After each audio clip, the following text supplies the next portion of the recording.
Olá, gente querida do coração verde e amarelo. Em mais uma edição imperdível do seu jornal, convidamos para conferir as informações do Brasil, do governo federal e do presidente Jair Bolsonaro. Não esqueça de nos contar através do seu comentário de qual lugar maravilhoso do Brasil ou do mundo você nos assiste. Participe do chat ao vivo e lembramos sempre, confira se o sininho de notificações está ativado. Vamos agora às notícias desta edição. O presidente Jair Bolsonaro segue bem e na agenda desta terça-feira o presidente conversou por telefone com a presidente da Bolívia, manteve videoconferência com Luiz Eduardo Ramos, ministro-chefe da Secretaria de Governo, e com Jorge Antônio de Oliveira, ministro-chefe da Secretaria-Geral. A expectativa é que, com a recuperação do presidente, seja marcada também a posse do professor e pastor presbiteriano Milton Ribeiro, nomeado por Jair Bolsonaro novo ministro da Educação. Milton Ribeiro que já está em Brasília. E um fato inusitado aconteceu com o presidente Jair Bolsonaro enquanto se mantém em isolamento por causa do vírus.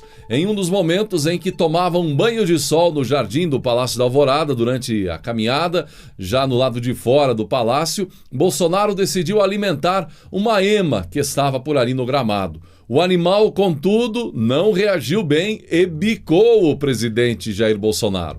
O registro, feito por representantes da imprensa, incluindo o portal Metrópolis, logo viralizou nas redes sociais. Um momento inusitado que chamou a atenção. Curioso aí o fato, mas ainda que tudo transcorreu normalmente, foi só um susto, nem um problema maior.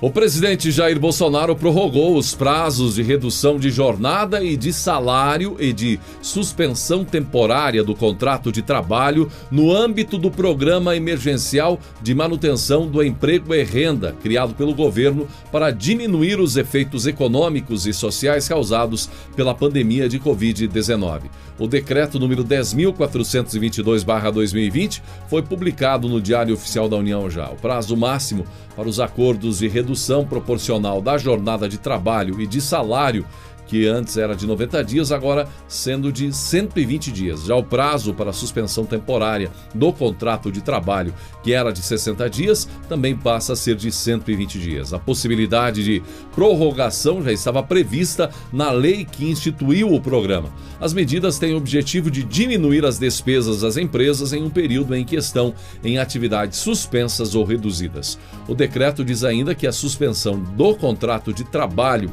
poderá ser de forma fracionada em períodos sucessivos ou intercalados, desde que sejam iguais ou superiores a 10 dias.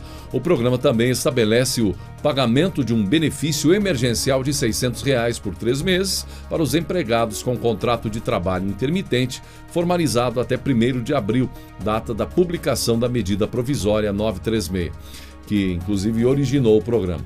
De acordo com o decreto publicado, o governo pagará este benefício por mais um mês, totalizando 4 parcelas.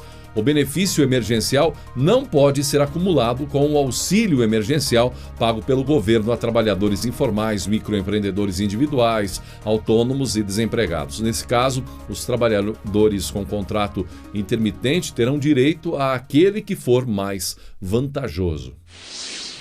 E enquanto o presidente Jair Bolsonaro está quieto em sua residência oficial em recuperação de saúde, é possível perceber de onde de fato vêm os ruídos e os desajustes que vão muito além da retórica, de palavras, comentários. Um dos casos que continuam quente foi iniciado pelo ministro do Supremo Tribunal Federal, Gilmar Mendes, quando ofendeu a honra do Exército Brasileiro com superlativos e outros exageros negados por ele agora em uma nota, mas intensificando a aparente crise institucional em novo comentário feito em outra videoconferência. Segundo a matéria do jornal O Metrópole, o ministro do Supremo Tribunal Federal, Gilmar Mendes, pediu que as Forças Armadas não se deixem usar pelo discurso político do presidente Jair Bolsonaro. Em videoconferência organizada pelo IDP, o ministro do STF comentou nota divulgada por ele para esclarecer a declaração que fez no sábado, dia 11 de julho, sobre uma associação do Exército a um genocídio. O meu discurso, se olharem bem, é de defesa da institucionalidade das Forças Armadas, do seu papel, que eles, militares, acabem não se envolvendo nos triques tão normais da política. Portanto, que não se deixem usar nesse contexto, afirmou Gilmar Mendes. A nota divulgada por Gilmar Mendes reitera sua crítica ao recrutamento de militares para a formulação e execução de uma política de saúde que não tem se mostrado eficaz, disse Gilmar Mendes. Outro que aproveitou a onda para falar foi o candidato derrotado do PT nas últimas eleições, Fernando Haddad. Ele criticou a adesão das Forças Armadas ao governo do presidente Jair Bolsonaro, sobretudo no Ministério da Saúde. Haddad disse que as Forças Armadas cometem um erro crasso ao não traçar com nitidez a linha que separa a instituição do governo. Ao que parece, gente, agora, além da luta contra apoiadores ao governo Bolsonaro, começou uma nova etapa da batalha, de artilharia contra a participação de militares no governo federal, o que certamente vai render muitos capítulos. O Exército brasileiro está sempre pronto para ajudar onde for chamado. Antes, o Exército, os militares, as Forças Armadas, que têm o dever de ajudar e proteger o Brasil, do que o exército de corruptos, propineiros, habeas corpueiros, improvisando aí uma palavra, enfim, toda a ladroeira que já imperou neste país, pelo menos nos últimos governos. Agora, quem tem o dever de proteger, de cuidar, está aí ajudando e cuidando do Brasil. Por isso, o vice-presidente Hamilton Mourão novamente cobrou um pedido de desculpas do ministro do Supremo Tribunal Federal, Gilmar Mendes. Se tiver grandeza moral, ele tem que se retratar. Eu não vi interferência do ministro. Vi o cidadão Gilmar Mendes fazer uma crítica fora de propósito. Mourão ressaltou que genocídio é característica de regimes ditatoriais, como os do soviético Joseph Stalin e o alemão Adolf Hitler. Reafirmou aí mais uma vez Mourão, cobrando um reposicionamento do ministro do STF, Gilmar Mendes. E você, brasileiro, o que acha? Não seria questionável, por exemplo, alguns posicionamentos do mesmo ministro quando da Lava Jato, onde ele criticava as operações realizadas no âmbito da Lava Jato contra a corrupção? E agora que temos pessoas de índole do Exército Brasileiro, das Forças Armadas, contribuindo para o país, para o governo federal, neste momento tão crítico, tão difícil, ímpar na história, nas últimas décadas, e ele faz essa crítica. O que você, brasileiro, acha a respeito disso? E foram creditados os recursos correspondentes à segunda parcela do auxílio financeiro do governo federal para estados e municípios. O total chega a 15,038 bilhões de reais. A primeira parcela do auxílio foi paga no dia 9 de junho. A terceira ainda será liberada no dia 12 de agosto e a quarta em 11 de setembro.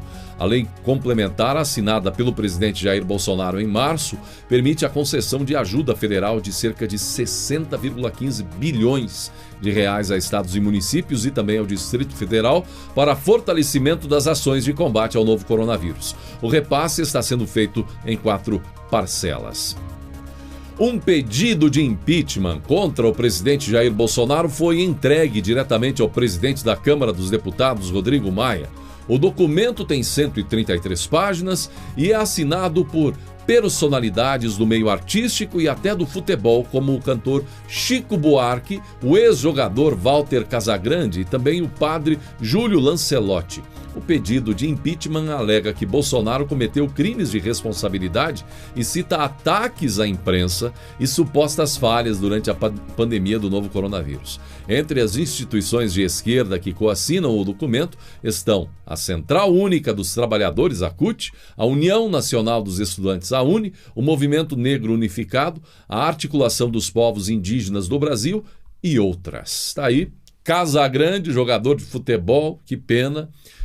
aí Chico Buarque, não é novidade para ninguém, aliado a entidades, organizações, ONGs, organismos da esquerda, alguns criados pelo PT, tentando derrubar o presidente. Perguntamos, onde estava toda essa gente quando os governos anteriores estavam deitando e rolando com o dinheiro público, repletos de escândalos de corrupção, senhor Casagrande, inclusive na construção de estádios que estão abandonados por aí hoje, servindo lamentavelmente como uma opção de utilidade apenas para a construção de hospitais de campanha. E olha lá, onde estava a cobrança do senhor jogador Casagrande e até do próprio Chico Buarque, entre outras personalidades aliadas a essas organizações da esquerda, do extremismo militante contra o governo Jair Bolsonaro, que até aqui não tem nem um escândalo de corrupção.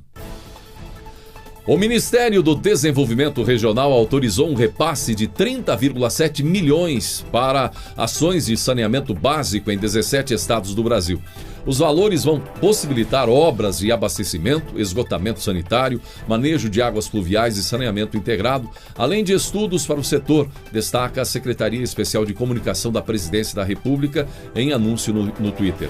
A maior parte dos recursos do governo Jair Bolsonaro foi destinada às regiões Nordeste, 15,8 milhões de reais, também Norte, 6,5 milhões de reais. As duas regiões possuem os índices mais baixos de cobertura de serviços de água e esgoto em território brasileiro.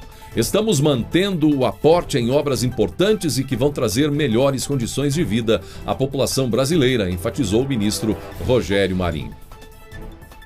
A movimentação de cargas nos portos brasileiros em ritmo acelerado, como já vimos aqui em Itajaí, Santa Catarina, Santos, São Paulo e agora no Porto de Vitória, que em junho acrescentou o melhor resultado mensal do ano, um total de 620 mil toneladas. O número é 23,3% superior ao registrado no mesmo mês de 2019. O dado demonstra o início da recuperação no fluxo de cargas, uma tendência positiva diante do impacto da pandemia de coronavírus na economia do Brasil e do mundo. Junho foi o melhor resultado mensal de 2020, bem acima então do mesmo mês do ano passado, apontando para uma tendência de crescimento na movimentação de cargas para o segundo semestre e sinalizando que o pior já passou.